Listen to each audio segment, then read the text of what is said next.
Good afternoon, everybody. This is Dan Wilkins with David Cohen as we welcome you aboard to episode 8 of the South Jersey Starting Nine podcast. This is your home for everything in South Jersey baseball, from the high school level to the college level to the professionals. As for the first time, we are not meeting face to face in the studio. As many of you are aware, we're in season now. We are now in the midst of the competition. So the road to Rutgers has began, and we now uh, don't have as much time as we used to get time in our quote studio where we usually record. So we are just meeting virtually today, and this could happen throughout the regular season and into the postseason. We will try to make these episodes few and far between, but obviously we all have lives, we all have work, we all have to manage things as we go. So we appreciate your understanding as we get involved here in episode 8 of the South Jersey Starting Nine. We've got a lot to talk about today. We're going to talk about at length the incident with Mainland Regional High School and the resignation of head coach Joe Smith. We're going to talk about coaching changes at Bordentown Regional and Collingswood. We are also going to talk about a new rule proposed by the NCAA regarding eligibility in this new not unfounded, but unprecedented world of college athletics and NIL. And we are also going to then dive into David and I's picks for 5 teams in South Jersey that we believe are surprise contenders this year through the first week of competition, first 2 weeks of competition. We believe they are going to be strong contenders. And if we have time, if we don't run out of time, we're going to talk about just mostly some procedural stuff with DWB. You know, what's going to be coming up for us, the games that are coming up, and then maybe some games to watch throughout South Jersey. So the big story is one that broke 2 weeks ago, but we just didn't have time to record. Joe Smith resigned as head coach of Mainland Regional High School on March 28th. This was as a result of an incident that occurred during a preseason trip to Myrtle Beach, South Carolina. While it is unconfirmed, the longstanding rumor slash what has been reported by multiple bona fide media organizations is that there was a gentleman's club involved, that Smith and a volunteer coach attended a gentleman's club in South Carolina while their players were left unattended at a team hotel. Smith resigned on Sunday, March the 28th, after a game between Hamilton and Mainland was postponed. And he was then replaced subsequently by Billy Kern, who was the athletic director of Mainland Regional. He took over the position last year, and he actually stepped down from the head coaching baseball position to take this job. So less than 2 years later, he's already back in the head coaching position.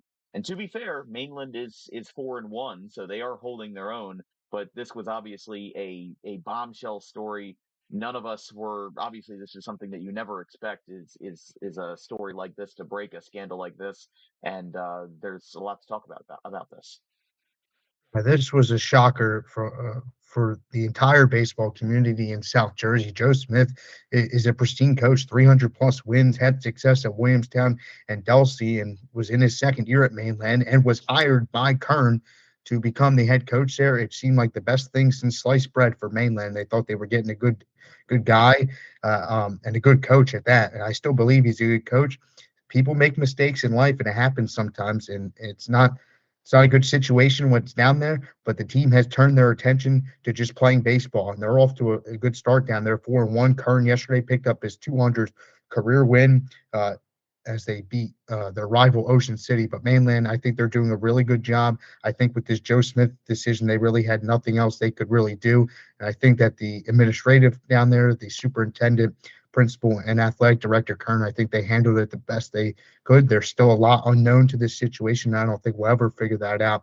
But I really do like how the Mustangs have moved forward, and just at the end of the day, they are continuing to play baseball, which is what we like to see. Business as usual, and you really can't ask for anything else, anything more. What I will say is, this is a high school, an environment where kids are taught to develop and taught to be grown in the values and the decorum and the terms and codes or whatever of the school. So there is no public obligation. There is no obligation for the public to know everything involving what happened behind the scenes. It's not like it's a collegiate or professional scandal where there are extenuating circumstances on the line where the public is obligated to know. No, there is nothing that says that we have to know everything. But what we're running with, and what was reported on mostly by WCIU, NBC 10 Philadelphia, was that a gentleman's club was involved. And the one thing about this is I've seen comments in defense of Mr. Smith saying that, oh well, he's a grown man, he's an adult, he should be able to do this on his own, he should be able to do this without consequence. But the problem with that is that he is acting as an employee of the school and as a representative of the school's values, of the school's terms and conditions. And you're basically also acting as a chaperone of those players during team trips like this. I know Audubon went down to Myrtle Beach a handful of times over the years, and I never went with them because I mean I wasn't a player. I just knew that the players that I knew were going with them, and they had this very strict set of rules about when you had to be back in your hotel room, how far you could go away from the resort or from the hotel, the restaurants you could eat at, because as a player, you're under the supervision of the coaches as chaperones. It's kind of like senior trip. It's a supervised event. It's a supervised thing. And if the coaches were leaving the players unattended to go to this gentleman's club, it certainly is a breach of what they should have been doing as chaperones, and it's an action that deserves consequence. But to piggyback off of your point, Joe Smith is a great coach.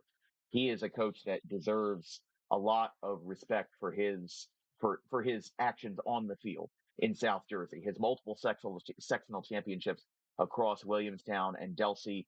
And you said it best hire since sliced bread if you were Mainland. But looking back at 2024, when they hired him in the fall of that year, because it was thinking that Mainland's already had the success. You bring a tier coach like Smith to the table, and they could very well have won more sectional championships down the line.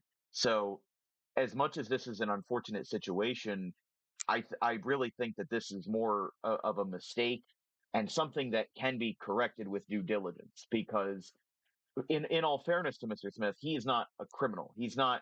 It's not like he committed some heinous act that would result in him being permanently blacklisted or permanently barred from being a head coach. This is just more of a slip up that cost him his job, cost him whatever positions he had at Mainland, and maybe over the course of a few years we could see him getting back into the coaches cycle. But right now he is without a South Jersey job or without any baseball coaching job because of this scandal. This was plain old just a mistake that he made. I understand, at least to my knowledge, I should say that I don't think he was a teacher at Mainland, but he was down there in Myrtle Beach under their name, basically. And his job then was to coach and protect his players. And I don't think he did that, to put it blunt. But yeah, I would like to see where Mainland goes from this. They're going to have Kern, like we said, for the rest of the year as an interim, but who do they hire afterwards? Will be interesting to see unless Kern takes over that position again. But I don't think so as athletic director. But Mainland, they got to move on. They are moving on from this. Joe Smith, we'll see if he gets back into the coaching business, but he's definitely, uh, knowing him just from watching high school baseball over the years, I think Joe Smith knows that he made a mistake, right? He's not that, this wasn't the typical Joe Smith that the baseball community knows. I think he knows that he made a mistake, and he's going to have to move forward with it and see if he can land another job in the upcoming years. Yeah, and I think for Mr. Smith to land another job in South Jersey, I think he's going to have to kind of wipe the slate clean, if you will, and work his way back. I can't imagine a top tier program, one that what am I trying to say? The program that would hire Mr. Smith would probably be one that has to take somewhat of a ambitious hire.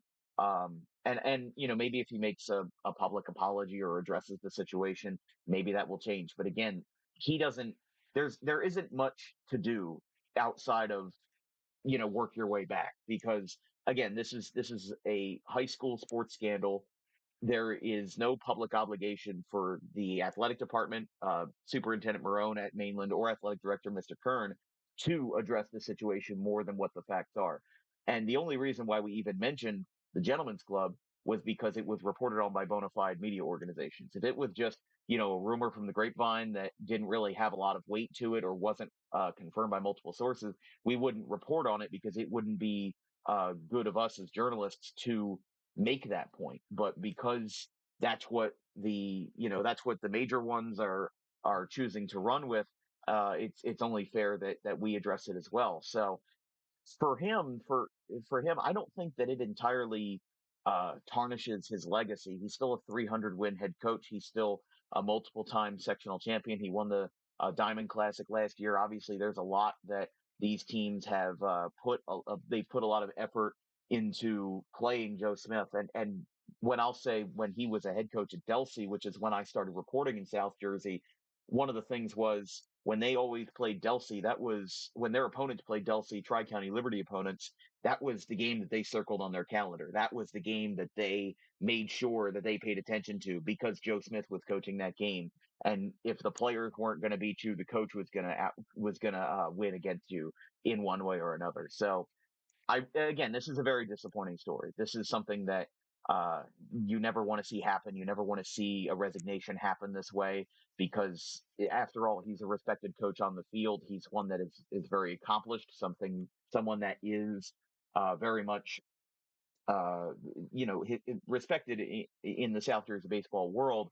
And Mike McGarry said it best in the Press of the Atlantic City article, was that the entire South Jersey baseball community was stunned by this news because regardless of what the full details of the situation are, it's appearing that it was a personal mistake that cost him his job. And it's going to now maybe cost him a job in South Jersey for several years, if depending on what athletic department, what board of education wants to take him up. Because if you're being hired as a coach in South Jersey, you've got to run through a board of education. You've got to run through a superintendent, especially, when there's money on the line. These coaches, they get stipends from the athletic departments, at least in most cases, to be the leader of the team. So when there's money on the line, there's going to be questions at the board of education meetings for whatever school takes him up. So again, I wish that he does his due diligence and comes back and hopefully has a clean slate wherever he may land next. But obviously, this is it's not a black eye, but it's not the kind of story you want to see in South Jersey by any means. Agree. This was not a good situation, as you said, and we were stunned when this article broke. And the first article I saw was from NJ.com, and then some other things started to come out, and you started to piece it together, and it just didn't look good. I think what would have made it even worse, without question, is that thank God the players weren't involved in it. Right? Thank God it was just the adults that were there. But Joe Smith, I think, like you said, a personal apology. I think maybe that would help clear up some things, and maybe people would start to trust him again.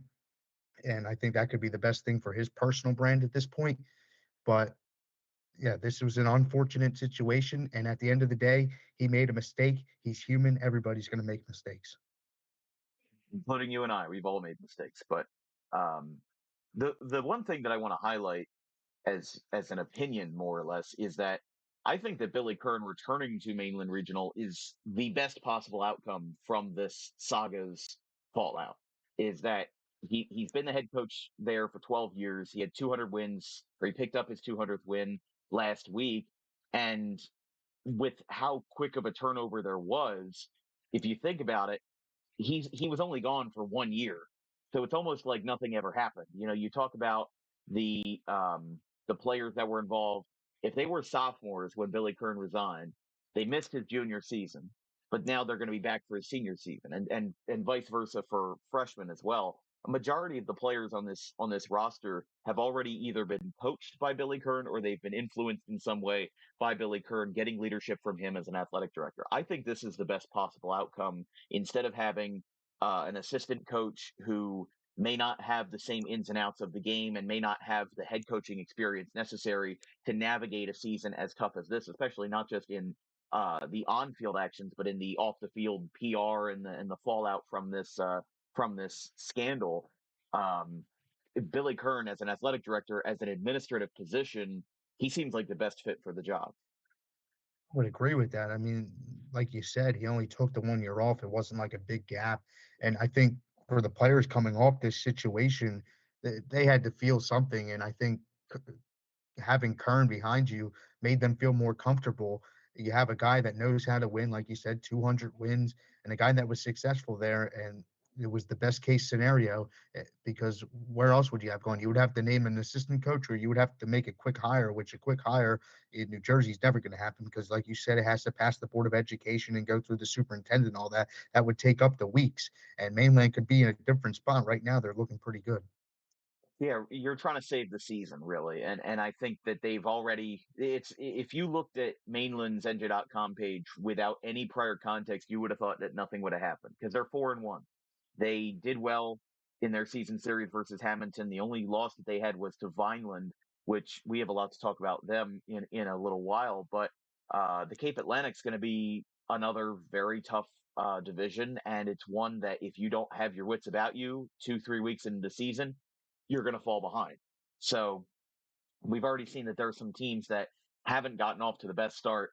And how are they going to rebound? How are they going to be able to find their footing as we get deeper into April, once we get into the seeding and the first round of the diamond? And once you get into the month of May, before you know it, playoffs are going to be here. And you might not have the best seeding, or you may not have the best resume that you want in terms of PowerPoints, or just in terms of your general pace of play or your play in general, because of this early season stretch. So 4-1 is a great way to start your season. And like I said, you probably wouldn't have thought that anything was different if you didn't know any better off of NJ.com. But what I'll say is that thank goodness that Billy Kern is the athletic director at Mainland, because um, the fact that all of this was able to be put together was sparked from the fact that Kern resigned and Smith replaced him so that Kern could become the athletic director. If somebody else who was not somebody with a big coaching mind, or somebody that was definitely much more of an administrator than a coach, was the athletic director there, then you have to submit a volunteer coach to be leveled up into the position. And one, if not two head coaches, I'm sorry, two volunteer coaches, I believe, already resigned from Mainland as a result of this. I think one was directly associated with Smith at whatever adult entertainment was there.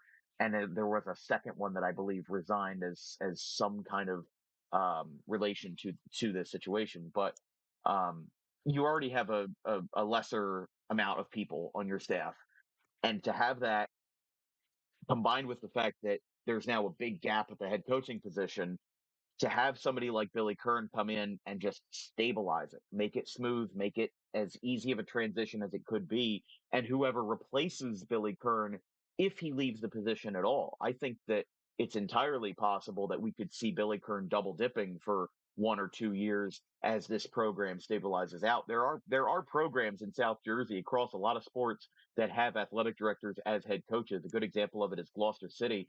The athletic director is Rob Ryan, who is also the head coach of their football team. He's been the head coach of their football team for a solid number of years now. So we've seen in many places, maybe not one as large as Mainland, because Gloucester obviously is a small school. They're right on the edge of Group 1, Group 2. They are definitely a school that probably has fewer resources when it comes to reaching out to different coaches. But I've seen several examples of head coaches being athletic directors and vice versa. So it depends on really what the stress of the job as an administrator really calls on. Does Billy Kern have the time to compete under multiple seasons as a head coach of the baseball program, or as an athletic director? Because you're not coaching multiple sports. You're dealing with procedural stuff in the fall and winter, and then by the time February comes around is when actual business comes to town. So you're really only spending about a third of the year as a double duty coach, and the rest of it is just business as normal as an AD. It'll be interesting to see what they do down there if Kern goes back to coaching full time. Right now, he's just got that interim label, like we said. But he took, to my knowledge, the only reason he left was to become the athletic director. I don't know if something else, maybe family, something along those lines came up. But to my knowledge, it was only because he got the athletic director job. If he goes back to coaching, Maitland's going to be real happy because he's so successful. Yeah, both Hearn and Smith are incredibly successful.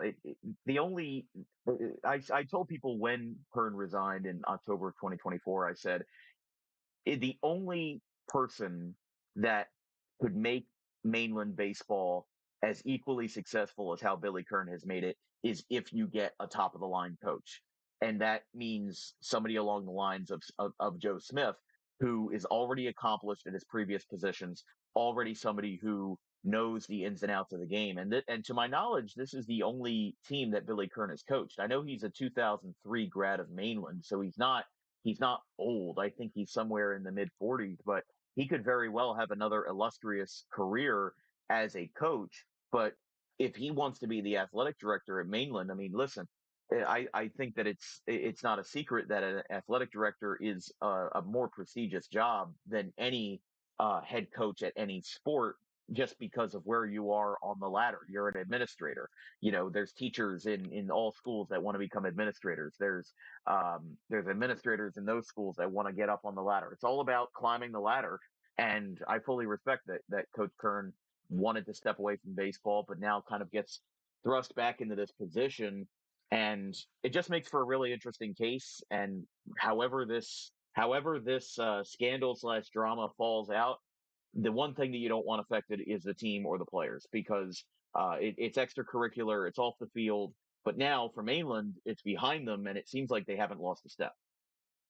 The end of the day, it's a high school sport, and you have young kids still involved. I mean, like these are still minors at the end of the day. Some of them may be 18 years old, but at the end of the day, mainland they're playing baseball right now, and they got to continue that. This is in the back of their minds, as it seems, based on what I've seen and read, that they're put flipping the page to the next step and just trying to win games and win a sectional championship and possibly a state title. Right. And the only reason why we are reporting on it right now is because we just haven't gotten together in the last 2 weeks. I know you sent me a message of this story breaking like the hour that it happened, and I was away. I was doing something else. It's a Sunday afternoon, and I'm like, we got to get something together. So scheduling conflicts aside, it's just one thing we had to talk about. It seems like old news now because it was 2 weeks Mhm. ago, but it's only old news because we didn't get around to talking about it. So now that it's behind us, hopefully, I actually hope that there are no further steps to the drama, if you get what I'm saying, because if there are, that means that more wrongdoing was made, which I hope is not the case. So I hope that it's case closed. I hope that they can put it behind them. But it's one thing to keep an eye on, because if Mainland does go far, if they get a high seed in the diamond, or if they end up going for a sectional title, that will be a really interesting story to see how they've rebounded in the face of adversity so early in the season. Agreed, and I hope the best for that program down there, and they continue their hot start. You got to wish the best for high school players. At the end of the day, it wasn't their wrongdoing, and they're just trying to move forward with it. Absolutely. We'll talk about another coaching change, this time on the opposite end of South Jersey.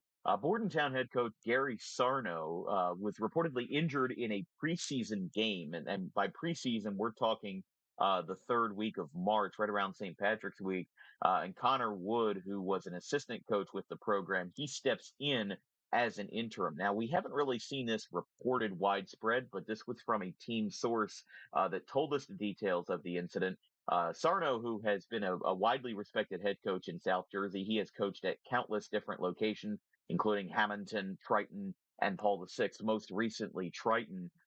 He got the Bordentown job largely without a lot of fanfare. And by that, I mean it just wasn't really reported on.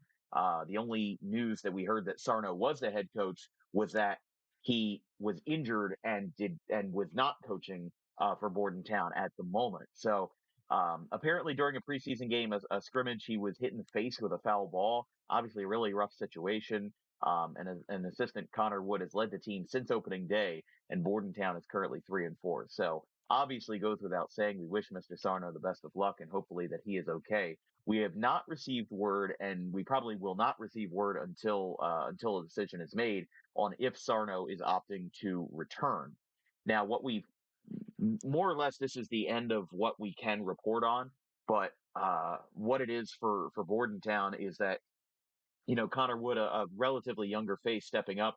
Obviously, Bordentown not having somebody named Chris Glenn at their head coaching position was a shock when I learned it because he retired. He had spent 12 years as Bordentown's head coach after spending 10 years as an assistant. So he had been involved with the Bordentown program for upwards of 20 years, and he very quietly retired from the program. And now his replacement, Gary Sarno, who is also a very experienced head coach, will be waiting a little bit longer to head back to the dugouts. Sarno is a good hire for Bordentown. 500 plus wins, as you mentioned. He's been with a bunch of programs. But yeah, this was kind of one that got past us. We really didn't find out that Sarno was the coach until we were going to cover Bordentown just a couple weeks ago against Northern Burlington. And Chris Glenn, like you said, 20 plus years at in the Bordentown program. But we wish the best for Gary Sarno, and we'll see what happens if he comes back. If not, Connor Wood, very young coach as we saw, and we'll see what happens with this Bordentown program. They have a couple of good wins to start the season, as you mentioned, but they have a lot of rebuilding to do there with the seniors they lost coming into the season. Yeah, Bordentown, as it goes, I mean, you talk about uh, what Bordentown has accomplished this year. They're right now 3-4 going into the third week of the season. They picked up wins over Maple Shade, Florence, and Burlington Township, which that was a bit of a surprise today. But in that game, or excuse me, they won the game in 9 innings. So that was a 3-2 win. They beat Maple Shade 5-2 and Florence 8-0. Their losses came to Northern Burlington, Cinnaminson, Holy Cross Prep, and Pennsauken. So they played all BCSL opponents so far this year, and their next opponent will be none other than Mainland on Friday at 10 o'clock in the morning. So two brand new, not brand new, but two new head coaching positions going to be going head to head this upcoming Friday. So yes, we wish Mr. Sarno the best of luck. Hopefully he recovers fully, and hopefully he goes back to coaching because he is a great coach. He's a great mind. He's been at countless different programs, and that's not even a slight against him. It's one of those things where decisions are made at the administrative level, and sometimes coaches don't stay around for all that long. But it doesn't mean that Sarno is not successful. Like we said, the fact that think about the spots where he's been. We were talking about it the other day. Most recently, it was Hamilton, Paul VI, Triton, and Bordentown. You remember where he was before that? He was at a couple of different places. Cherry Hill West, Cherry Hill West. uh, Okay, that's Paul the Sixth. I'm not sure if you mentioned that. I did. Camden Catholic. Okay, that's six. Yeah, I have here Cherry Hill West, Paul the Sixth, Camden Catholic, Hamilton. I did not know about Triton as well. Then Brighton, Bordentown. I think, was 1 year. I think it was either 2023 or 2022. I remember covering a game versus Triton. I think it was at Delsey back in 2023. But no, the point is that think about those six locations you just talked about: Cherry Hill West, Paul the Sixth, Triton, Hamilton, Bordentown, and Camden Catholic. They are in different parts of South Jersey, especially Hamilton and Bordentown. Those places are like an hour away from each other. Triton and Paula Sixth. I mean, they're pretty close. Camden Catholic and Cherry Hill West. Still, Hamilton and Bordentown are the two outliers here. All four other schools that you mentioned are in Camden County. Hamilton's in Atlantic County, and although it's not far from Camden County, and Bordentown in the northern tip of Burlington County near Trenton. I give Gary Sarno a lot of props because he retired from his previous profession some 5 years ago, and he's still coaching baseball. It's just a love for the game. I really think that there are coaches that are built to coach a long time just for the love of the game, for the fact that they appreciate the standards of baseball, they appreciate the hard work in developing players, developing these kids and these teams. And Gary Sarno, he could have walked away. He could have said, "Yep, I'm done. I have nothing else to do. I can't prove anything more in South Jersey. I've got 500 wins." But no, he gets a hire at Bordentown and he says, "I'm going to keep going and keep coaching this team." I think that that's something that's extremely admirable. By no means that him being at all these programs is a bad thing. I just want to get that out of the way. I mean, like he's giving back to the communities at the end of the day. He's coaching for the love of the game. As you mentioned, he retired from his real profession, I should say, and he's just giving back. He wants to keep coaching, and that's a good thing. We'll see if we pray that he's okay after getting hit with that foul ball, as you mentioned, and hopefully he gets to come back and coach this Bordentown team. I will say I've been tagged with a few foul balls. I've never been hit in the face with one, but I really hope that I don't. But I do wish him the best, and obviously best of luck to him. Hopefully, he returns at some point this season or next with Bordentown. One more coaching change we're going to talk about. Collingswood head coach Brad Klein resigned and replaced by Paul Woodley. Brad Klein was the head coach of Collingswood from 2018 to 2025, and in the 2025 season, Panthers won 17 games and reached the South Jersey Group 2 final, falling to Haddonfield. Woodley, his replacement, I'm not sure if he was a prior assistant on the staff, if he was already involved with Collingswood's program under Brad Klein, but he is a relatively young Northern Burlington grad who also played at Penn State Abington as recently as 2021. So a young hire for Collingswood, somebody who is going to be leading a new look team. No Jairo Mendoza. He's no longer on the Collingswood program. And then Chase Ladique, who transferred to Gloucester Catholic. That is another, those are two of your best hitters that are gone, not to mention the left-hander Miles Steven Sentis. He graduated. He's now at Rowan University. So those are your three best players who are all out the window. And Collingswood started off their season with a 14-5 loss to Haddon Township. So they're going to look to get back in the win column with the new head coach at the reins, Paul Woodley. They lost a lot. First off, you mentioned they lost the senior class, and then the players that you mentioned, and then they lose their head coach. I mean, like that's basically an entire program almost of talented players and a talented head coach. After going to the South Jersey Group 2 finals, you mentioned, it kind of reminds me of the transfer portal. You make a Final Four and you're transferring. It doesn't make any sense, but we'll see what Collingswood can do. This might be a long year for them in terms of wins, and we'll see if they can pick up a couple wins. Paul Woodley, as you mentioned, young head coach. I'm pretty sure he has some travel baseball coaching experience with USA Prime up in West Hampton. I'm pretty sure I saw that somewhere. So we'll see what Collingswood can do, but this is definitely going to be a rebuild coming off a really solid season last year. Yeah, I'll be completely honest. I'm not really in the loop about travel ball, but what I do know is that Collingswood will have another Colonial Conference game tomorrow at Haddon versus Haddon Heights. Their first three games are all at home. Haddon Township, they lost yesterday. Haddon Heights on Thursday, Woodstown on Friday, and then they exit spring break on Monday the 13th at West Deptford. So as much as this is kind of odd to say, I think that for this new look program, they actually don't have that bad of a schedule going in. I think that loss to Haddon Township is kind of I mean, it is kind of crazy to me. Their opening day was on April 7th, and our opening day, as in you and I commentating the first high school game that counted was March 23rd, like 2 weeks. So there are some Yeah, teams that is opening. This is opening week for them, and meanwhile, some teams started playing 2 weeks ago. I was talking, this is kind of unrelated, kind of a tangent, but I was talking with John Hopley last year, head coach of Pittman.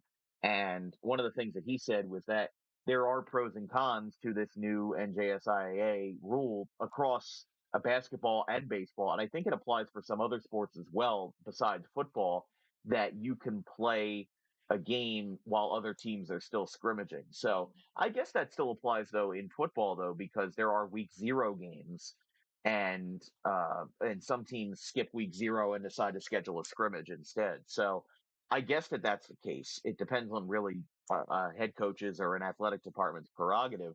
But when we talk about South Jersey baseball, he was saying, because we had Pittman for opening day last year versus Millville, we said their opening day was on March 24th, but the team that they're playing the week after that, Pennsville, didn't have their opening day until April 2nd. So that's another week where pitchers can practice and they can develop, and players as a whole can bond with the team before games count. You can make mistakes before games count and it won't hurt you. Meanwhile, the earlier you start, the more games you can get in for sure. But the less practice that you have, the less opportunity it is for the team to get together and really understand everybody. So he said it best. There's pros and cons to it, and I think that going forward, it's going to be a matter of philosophy of whether or not you want to schedule teams early on, try to get that head start, or if you want to stay laid back and run a much more traditional schedule.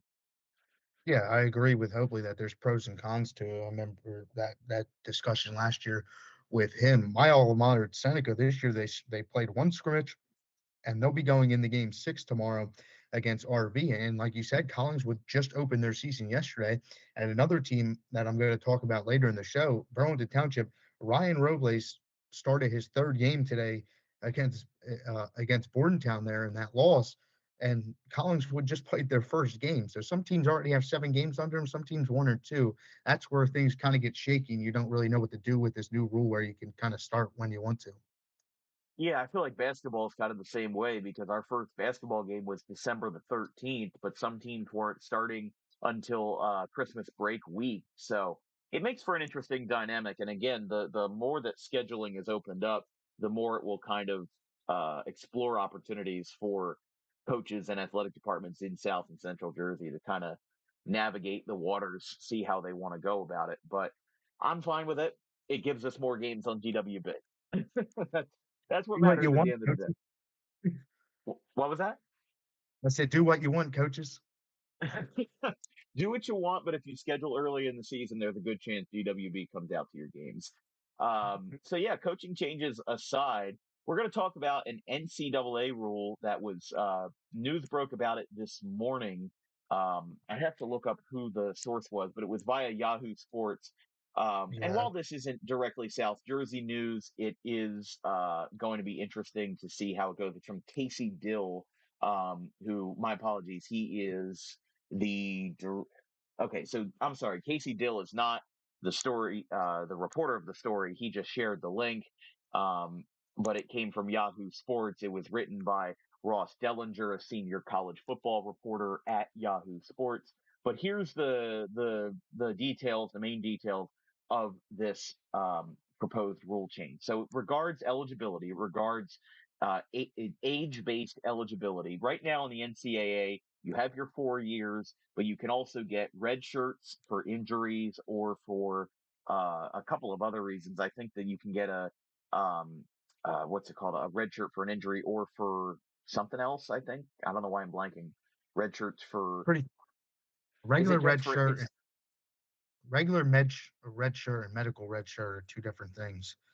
yeah, I know that Obviously, there's two different types of red shirting, but either way, the NCAA is more or less, if this rule goes through, is going to basically abolish the red shirt and also the eligibility waivers.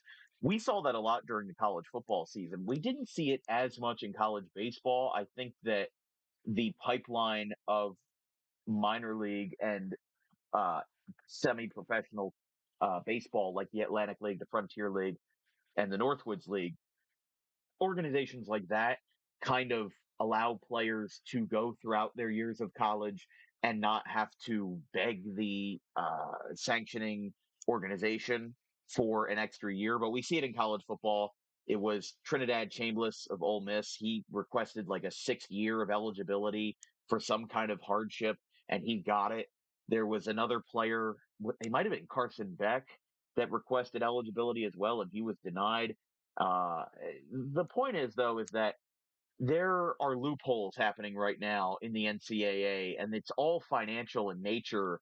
And the NCAA, I think, under the directive of what we're seeing right now in college sports, they're really trying to right the ship right now. And I think this is the first major step that the NCAA is taking. Instead of curbing NIL, instead of going back in the opposite direction with that, they're trying to change the rules of eligibility to make it more fair to athletes.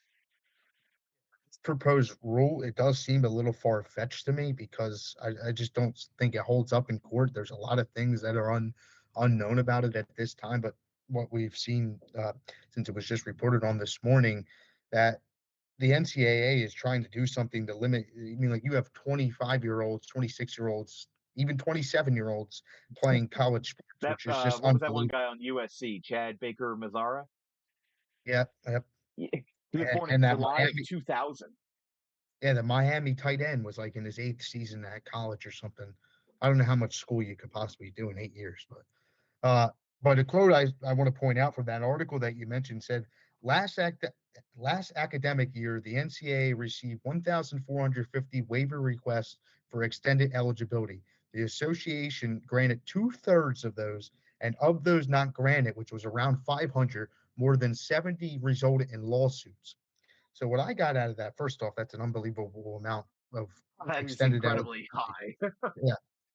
But this new rule, I think that they're trying to propose is to stop the court from making so many decisions related to college sports. I think the NCAA, as you know, they want to control everything related to college sports, and I think this is their maybe last attempt to try to do Our that ultimatum. without going into the money aspect and the NIL and all that.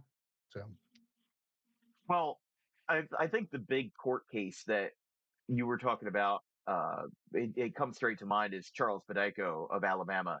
Was he played in the NBA G League? Was was he drafted out of the NBA? Was a second round pick maybe?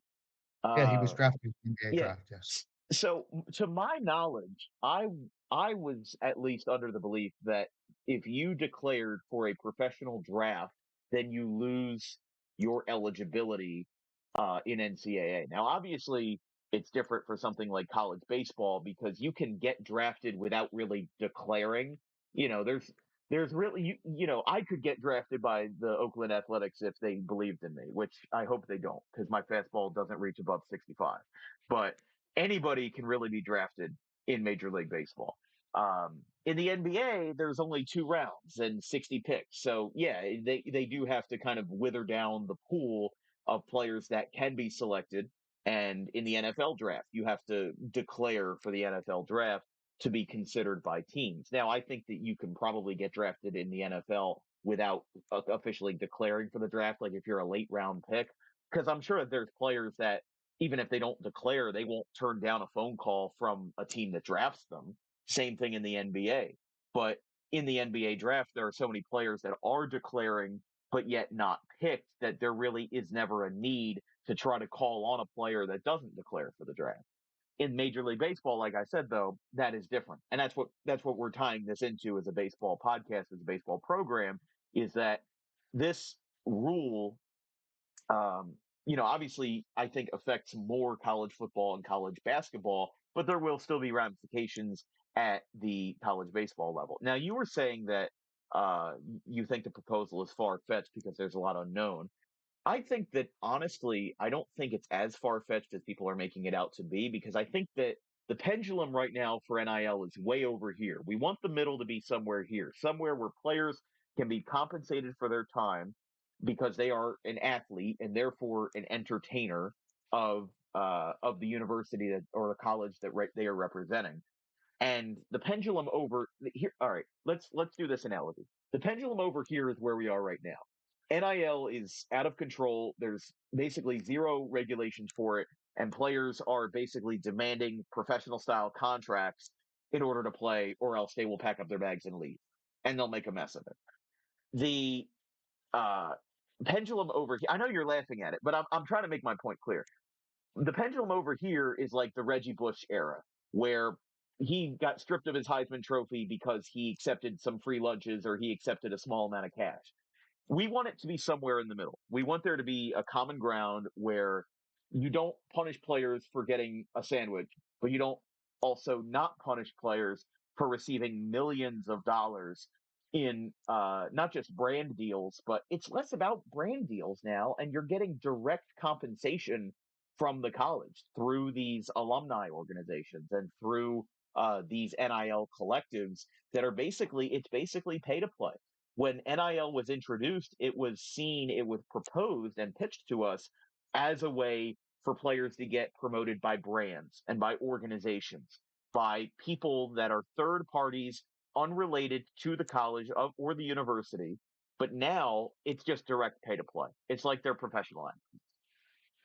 agreed. Like you said, when NIL first came out, it was okay. The athletes are going to get paid for their name, image, and likeness as it stands for. Now it's just like a professional contract. College players are making millions of dollars. Okay, that's good for all of them, but there's so much money involved in college sports. Where is it coming from, and how are these colleges getting millions of dollars?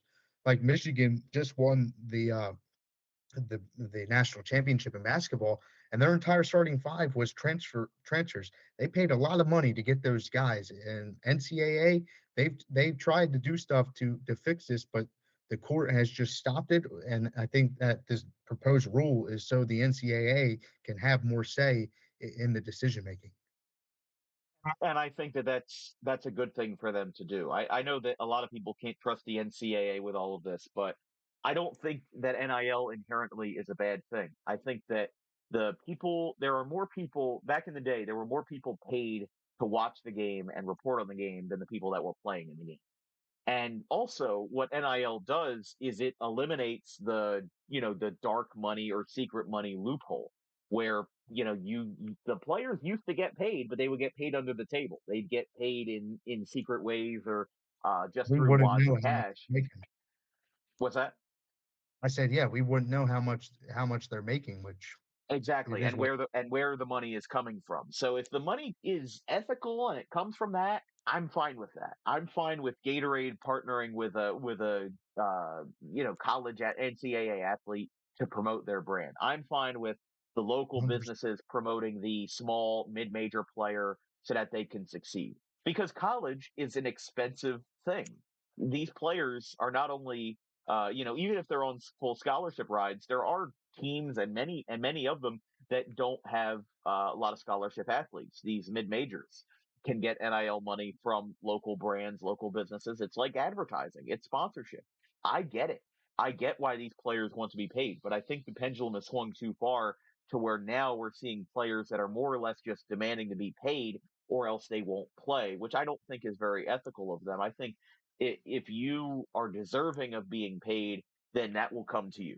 And there was a time not too long ago where you couldn't receive anything, any financial compensation for your time, even though college athletics is something that takes up your entire livelihood.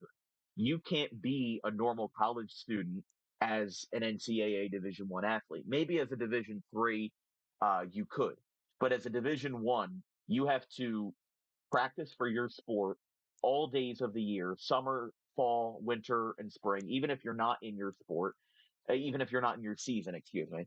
And you have to travel across the country to play these games. You have to participate in practices, workout, strengthening, everything, conditioning, everything to make you a better athlete. You can't be, and you really can't attend, with rare exceptions, you really can't attend in person classes. I know people at my college, and that's a community college, where a lot of the players are all online, are all online academically because that is the only thing that they can do. They don't have time for in person classes because your game's at 3 o'clock. You got to get on the bus at 11 a.m. It's a lot different.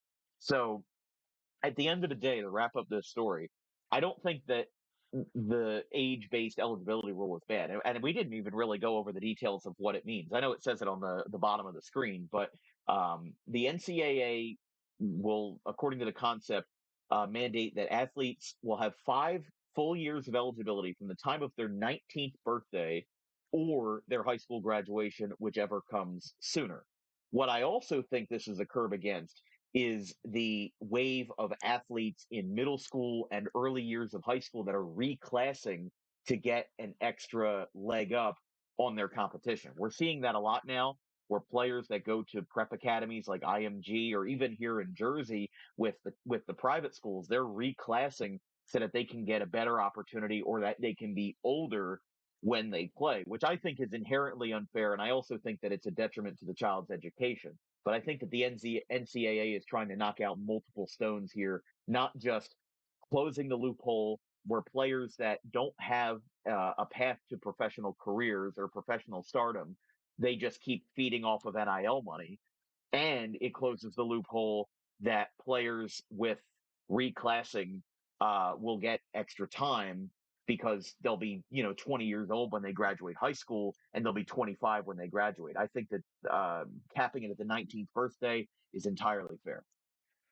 I agree with that. I didn't even think of that point you made about the reclassing. That's a really good point because those numbers have gone up probably since after COVID, I would say, or even before that. You think? I think it started around after COVID started. Yeah.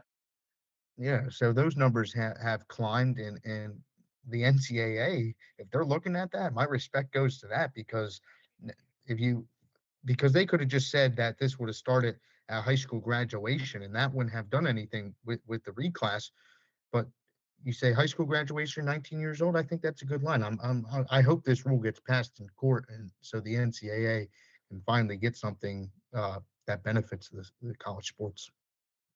Well, that's why I disagreed with your point that I thought it was far fetched because I really don't think it's that far fetched. I don't think that they are demanding anything that is unreasonable. They're not taking away NIL, and that's the one thing that I think would have been far fetched is if the eligibility was tied in something with the NIL. I think that that would have been something that ended up being challenged in court. And who knows? This proposed rule change probably will be challenged in court. We just know it's probably going to happen. But at the end of the day, I think that the NCAA is trying to nip this problem before it starts, before it becomes a huge problem, because we're already seeing the first wave of athletes become members of reclass organizations or even high schools that are athletics first and not academics first. And that's a big problem. So if they are going to curb this problem, it's best to get it before it starts and it's best to tie it in with something that already exists and is already feasible before it before it becomes worse. So that's going to be wrapping up my our discussion on that. But we will talk about some other things in South Jersey. We actually are running pretty good on time. We're under an hour, David, and we got through all the news. So we can First talk time that's about happened. yeah, well, I think it's because we're not in person. We don't have enough time to yap on about things. But let's talk about one of the other topics that we wanted to mention when we were preparing for the episode, which are we are both going to name five contenders that we thought, or I should say, five surprise contenders from the first 2 weeks of the South Jersey high school baseball season. Teams that we thought were going to be good, maybe better than expected, or teams that we weren't that high on, and are making a strong push. So, David, I'm gonna start with you, and I'd like to hear your five. My five, some of them are probably going to be the same as yours. Like we're still early in the season. Some teams are off the shaky start. Some teams are in the middle of there. We're not sure about some teams where they're going to trend to. But my five teams are Pennsauken, Timber Creek, Burlington Township, Morristown, and Doane Academy. Okay. We have, I believe, three of the same five. I put down Vineland, Timber Creek, not in any particular order. Vineland, Timber Creek, Morristown, Holy Spirit, and Pennsauken. Um, I'll explain. Let's explain the three that we have mutual agreement on: Vineland, Timber Creek, and Pennsauken. I think Pennsauken's the most obvious one. They're 3-1. They have already surpassed last year's win total. That's already a great start. I saw them on the 30th of March versus Gloucester. They beat them 14-1. They had three home runs in the game.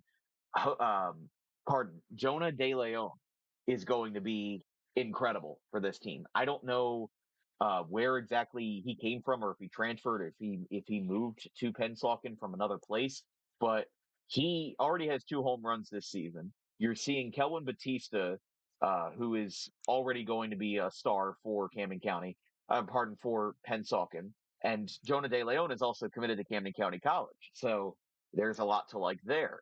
And then you also have Evan Crestel, who transferred from Camden Catholic, and he is now dealing as a dual threat left-handed pitcher and a left-handed slugger who had a 7.7 ERA in his sophomore season and has brought those numbers way down in his first couple of starts. This is a Pennsauken team that in 2024 they shocked a lot of people with their win total. They won the division that year in the BCSL, and then last year people were really high on them, and they went 2-14 and missed the playoffs. Now this year they're 3-1, as you mentioned. They beat Gloucester 14-1. They killed a good Delran team 16-3, and then yesterday beat Bordentown 3-0 in 9 innings. They have 5 home runs in 4 games. This Pennsauken team is going to do damage, I think, throughout the year in the BCSL. Group 4, like we mentioned so many times, it's a talented group. It's a tough one, so I'd like to see what they can do in that group and maybe play spoiler like GCIT did last year and Vineland did as well. Yeah, I think that if you're Pennsauken, got to be feeling great about this team. And the more games that you win, the more that you, as a coach and as a team, can prove that 2025 was a fluke. Because when you're coming off of a bad season, the next thing, the very next thing you want to do is you want to get better. You want to show everybody else that this is your time to shine, that this is your opportunity to get better, and you are going to use that opportunity to get better. So I think that it's entirely admirable that Pennsauken is playing this well so far. And right now, I think that they are on track to do very well. Bordentown's having a bit of a down year. Everybody else, Maple Shade's not doing too hot. Florence is winless to start the year. And I really think that Bordentown, and it might be the only other team that gives them that fair of a shake in the division. But Pennsauken already beat Bordentown once. That's a division that's going to go down to the wire, I think, between those two and maybe Holy Cross Prep if they can make a late run. And Holy Cross has been off to an okay start. They lost a couple. They lost in the Spartan Classic, but Pennsauken they're going to be pretty good this year, I think, as they continue on. They got a couple good pitchers, as you mentioned, Evan Cresto, two lefties at that, Kellen Bautista and Evan Cresto, and then they got this offensive juggernaut so far in the early going. And I always say that left-handed pitching is worth their weight in gold because it's hard to find sometimes. But another team that we are mutually in agreement on is Timber Creek. Now they're 2-1 to start the season, and for Timber Creek, they beat Overbrook 16-3, and they picked up some decent wins across the way, and they're now in, I believe, Myrtle Beach for their spring break trip. But as it goes, this is a team that's out of the gate hot, and maybe it's too early, but I was surprised by one game alone, and that was the game that we saw on Good Friday between Timber Creek and Overbrook. 16 runs. Anthony Hedenberg is a stud who throws insane accuracy on the fastballs, high 80s, runs the fastball really well, has a lot of great break and a lot of great zip on the curveball. And I don't think Overbrook's undermanned, but I think that they're a solid team. They beat Glassboro. They did a pretty good job there. That's all I can really say right now. But Timber Creek, maybe it'll come back to bite us. But I have stock in the Chargers early. Yeah, I'm on the way for Timber Creek. We saw that one game, and they've only played 3 games, 2-1, like you said, but they did everything right in that Overbrook game. From the first pitch, they're high energy. Miles Taylor, the new head coach over there, replacing John Cates. I've never seen a head coach with more energy. We talked about that all game last Friday, and Anthony Hedenberg was amazing on the mound, and the offense really hit well as well. They mashed the ball from the first pitch on, and Timber Creek, we'll see what they do down there at Myrtle Beach this week against maybe some. We don't really know about the schools they're playing, but we'll see what they can do when they come back to New Jersey as well. Like you said, it might be too early, but right now I'm on the Timber Creek wave. And then the third team we're in agreement on is the Vineland Fighting Clan. Now I see Vineland tonight. I'm gonna have to dress warm at Vineland. It's gonna be a 7 o'clock first pitch. It's gonna be 41 degrees at first pitch. That's why we skipped out on the game this morning, is because we ended up having, well, not just because we ended up having something come up, it was because it was too cold. So I decided to skip out on that. But no, it's going to be a fun one between Millville and Vineland, and Vineland's 5-2. And the crazy thing about this Vineland team is that the two games that they lost, one was to a very strong Cal American opponent in Mainland, and then another one was Cumberland, a team that only won 5 games last year, but is also having a decent start. They were 4-0, but they've now lost their last 3 games. So Cumberland's on a bit of a skid, but they one of their 3 wins that they picked up was again one of their 4 wins that they picked up rather was against the Vineland Fighting Clan. I'm very excited to see them tonight. More importantly, though, Vineland is off to a hot start. Agreed. Vineland, they swept the season series over Ocean City already. That was a tough loss to Cumberland by 1 run, and then they lost to Mainland by 1 run. So both losses are by 1 run, and then they scored 17 against Millville last night, and what was a football score, 17-11, you could say. And then they beat the reigning Group 4 state champion Cherokee 12-2. Mario Toro is somebody to watch on this team for the Fighting Clan. Vineland's going to be really good in that town at Cape Atlantic American division, and you'll get to see them tonight. So let me know how they look. Well, if you're not busy, go ahead and watch because I'll be able to tell you. But it's they've got three batters over 400 this year already. They've got Sincere Moore in 7 at bats. He's batting 429. Don Manzoni 11 for 23. He only had 24 at bats last year, and he also hit over 400. Now he's batting 478. And then Mario Toro as well, 238 hitter, but on the mound he's been exceptional, 1.75 ERA in 8 innings. And I have been told that he is going to get the start tonight for Vineland versus Millville, and a very classic edition of the Cumberland County rivalry. But the other hitter that's hitting over 400 this year for them is Carlos Santiago. Now he's a lot of a singles hitter. I got to see him last year, kind of platooning with Xavier Etheridge over at first base, but he's a fantastic hitter. Somebody who kind of like a Luis Arias type, even though he doesn't hit from the left side. Somebody who is kind of set on not striking out. And, maybe that's a good thing. Maybe that's a bad thing. If you're hitting over 400, it means your strategy's working. And it means that he sees the zone very well, means that he's going to be something special. I know for Mario Toro, though, he was originally committed to Felicia in the Division Two. He flipped his commitment to Rowan College of South Jersey, Gloucester. So he's going to be a part of that strong program over there. He joined Sean Carback as a commit over there from Eastern. So Rob Valley's going to be getting some extra juice in his bats and on the mound, depending on what Toro chooses to do. I would say, given the stats this year, 238 at the plate, 1.75 ERA. I would say probably pitching is going to be the thing that Rob Valley is going to focus on over there because if we can be honest, JUCO pitching at all levels is not the best thing. There's a lot of high scoring games in JUCO. If you look at, I've seen some games that are like 17-16 at the junior college level, and that's not just because of the metal bats. That means that the hitters are getting better, and they're getting better and better and better every single day. So the more solid pitching that you can get to shut down lineups and to win games, that's always going to be valuable. That's always going to be something important. So I think the Toro is going to do great. I'm excited to see him on the hill tonight. And note to future self, please dress warmly because it's only going to be, like I said, 41 degrees over in Vineland. So it should be fun though. It's going to be a good game tonight again between Vineland and Millville.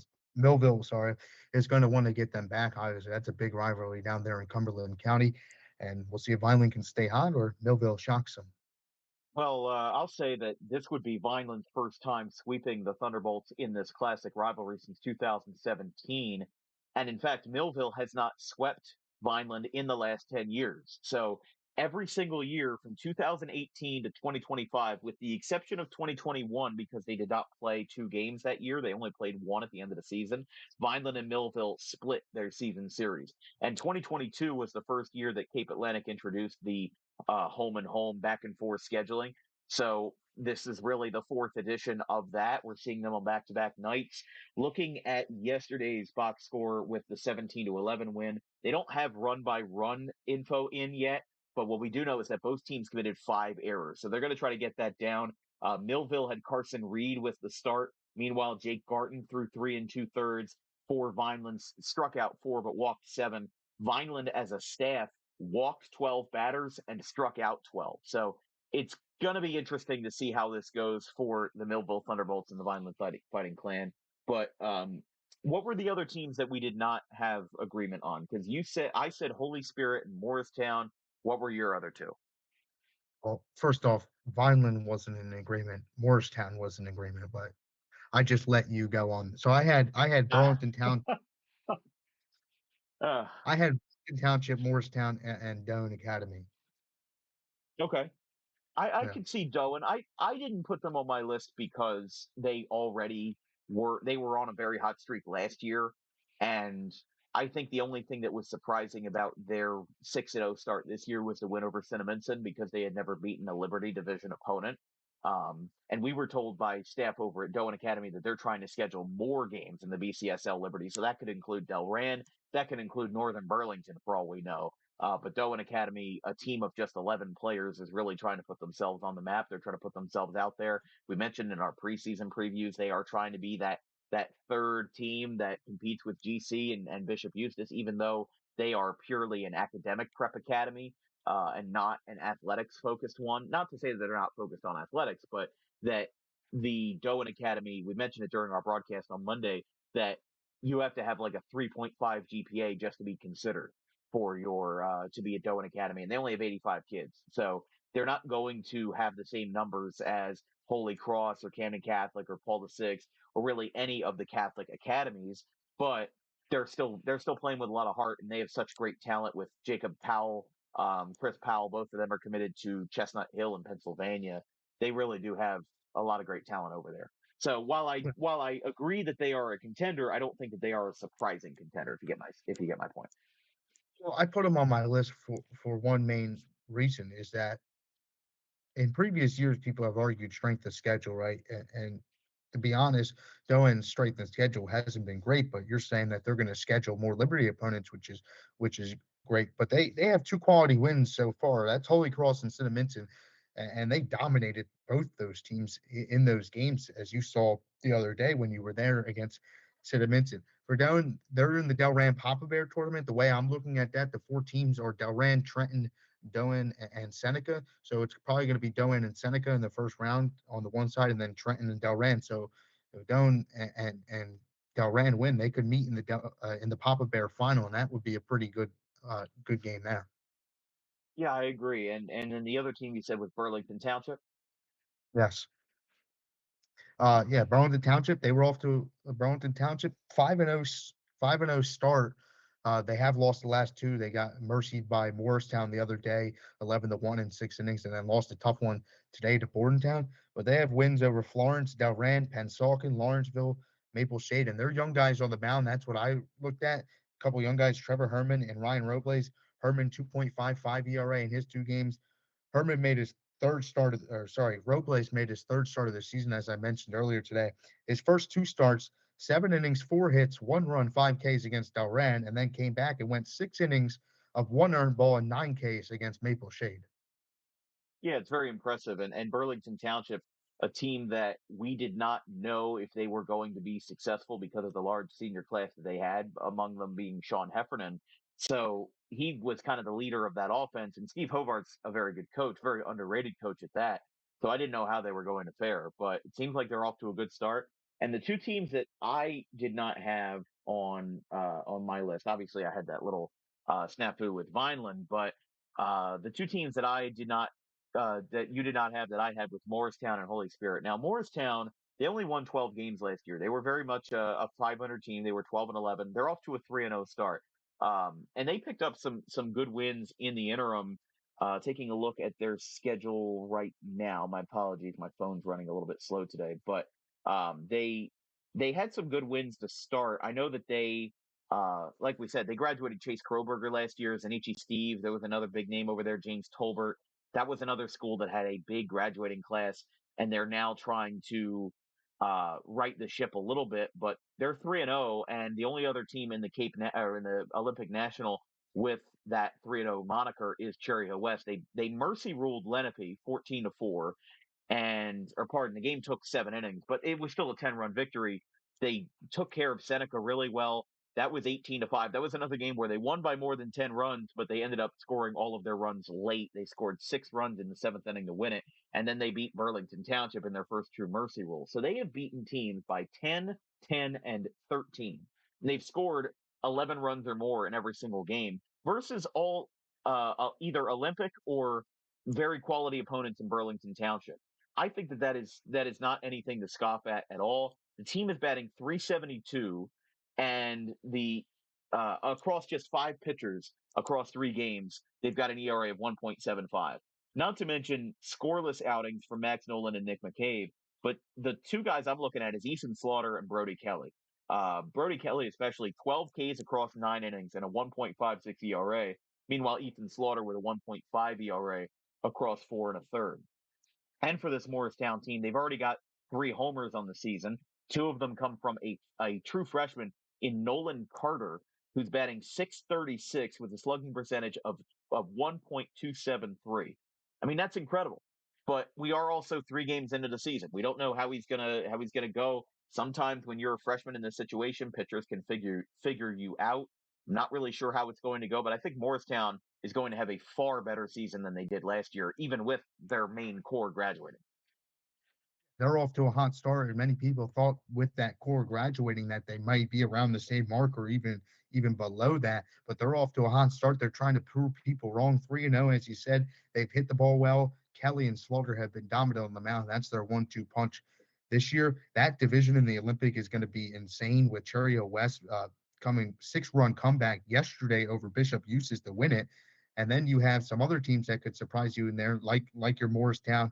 Eustace, of course, is going to be up there, and Paul VI and Seneca could beat up on each other, and that could really open up that division. But I do want to point out some things for Morristown. I said they hit, but their opponents in the game have walked them 22 times, 7 hit by pitches, And the three opponents in those three games made 16 errors against them. So Morristown has had some benefit from their opponents not playing so well, but they're putting the ball in play, and that's the bottom thing they can do. And Morristown, we'll see how they continue this success throughout the year. Yeah, I still see Lenape, Seneca, and BT as quality opponents, even though that's how they performed in those Would games agree, versus yeah. them. You make a good point. I mean, listen, Lenape is Lenape. They're really good, but Morristown is trying to have their best season since 2021.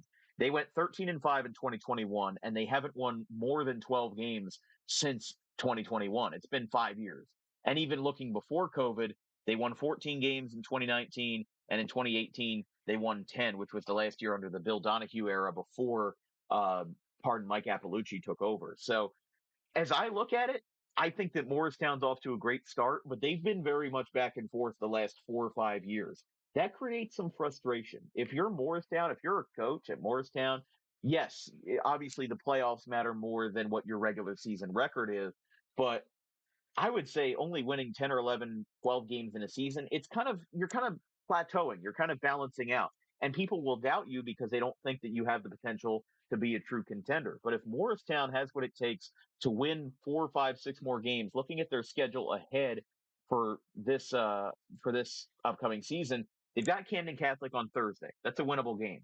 Morristown faces Bishop Eustace on Monday the 13th. I would like to see how that game goes because if it's going to be a three-way race for the Olympic National in Morristown, CH West, and Bishop Eustace, that's going to be their first step because it'll be their second divisional game and it'll be easily their most important one until they face Paul VI on Monday the 20th. Yeah, the goal to win a division is obviously to win both games. But if you split and you get help from some of the other teams in that division, like say Paul VI upsets like Cherry Hill West or something like that, then the division is open and it's going to be a dogfight. That division is one of the better ones in South Jersey, up there with the other division in the Olympic and the Cape American. But we'll see what happens. Morristown, they have a week to prove again in the upcoming week, and if they get off to 5-0, 6-0 start, yeah, they're gonna be pretty solid and in a good position. Well, I think that's going to wrap up what we have to talk about. I don't think we have any other news stories to break, and I hope that we don't have too many news stories to break through next week because it's been an eventful last 2 weeks. We don't know when we are going to meet next for episode 9. We don't know whether it's going to be David on the left, myself on the right, or David on the left, myself on the right in person at the Dan Wilkins Broadcasting recording spot. But either way, we'd like to thank you, as always, for your patience with us on Dan Wilkins Broadcasting and with the South Jersey Starting Nine. Obviously, this is not the easiest podcast to run because you got to dig deep for some information, and sometimes that's information that you don't get. So a lot of it is us basically being pundits instead of being, like actual news hosts. So we appreciate all of your support as always, and we'll hopefully see you guys next week, whether it's Wednesday or Thursday. Hopefully, we'll be able to preview a lot of the upcoming action in South Jersey. But until then, I'm Dan Wilkins. To my virtual left is David Cohen. We will see you in episode 9 in the coming weeks.